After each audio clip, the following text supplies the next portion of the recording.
C'est ce qu'on appelle le Covid long. Long Covid. Covid long, comment s'en sortir? The long COVID. Covid long.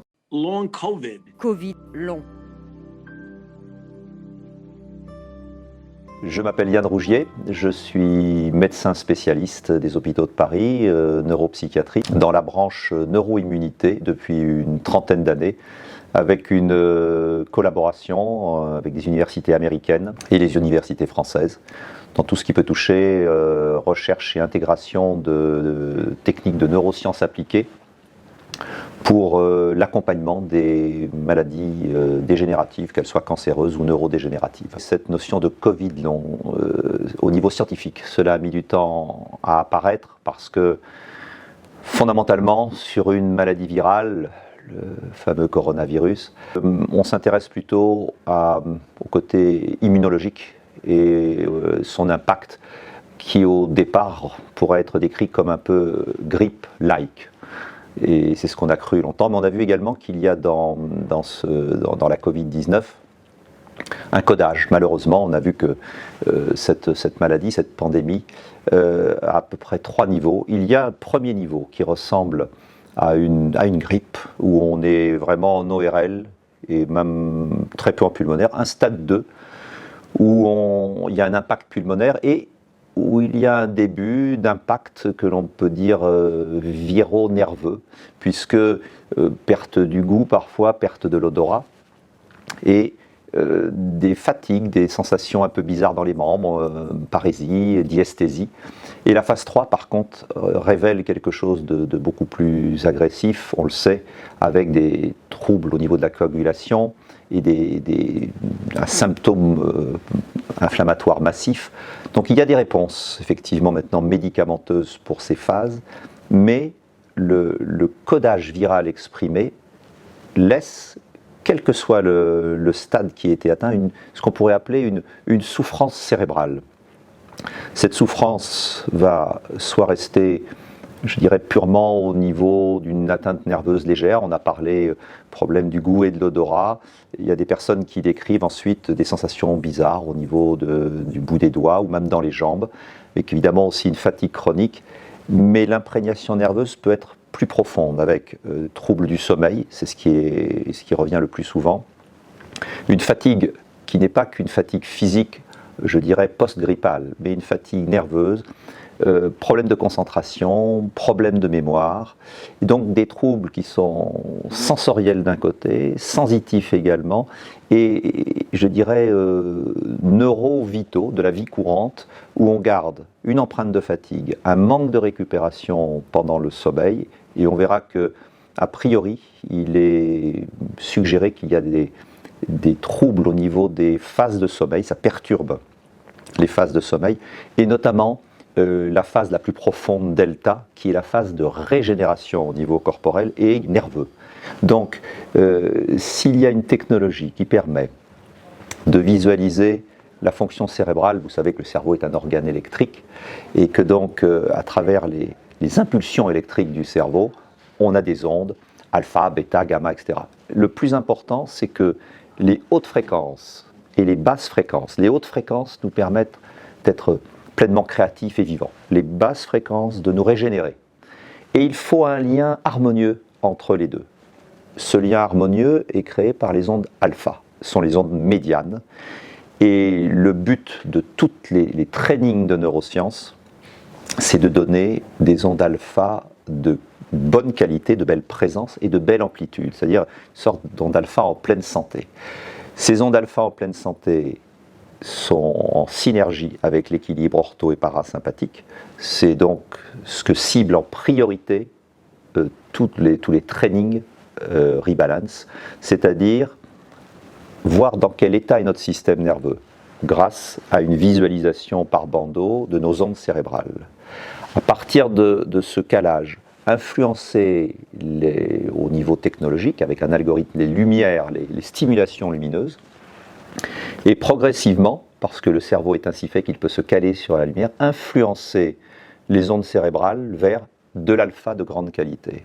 En même temps, avec un training respiratoire, on va rééquilibrer ortho et parasympathique. Et il y a aussi une conséquence sur ce travail couplé, on prend soin de soi, et immédiatement on a une réponse sur le troisième niveau de ce qui fait notre qualité de vie, c'est-à-dire les 3 hormones principales cérébrales, sérotonine, dopamine, ocytocine. Sérotonine, joie de vivre, dopamine, joie de ce que l'on peut accomplir, et ocytocine, joie d'appartenir à une communauté, au départ celle des vivants.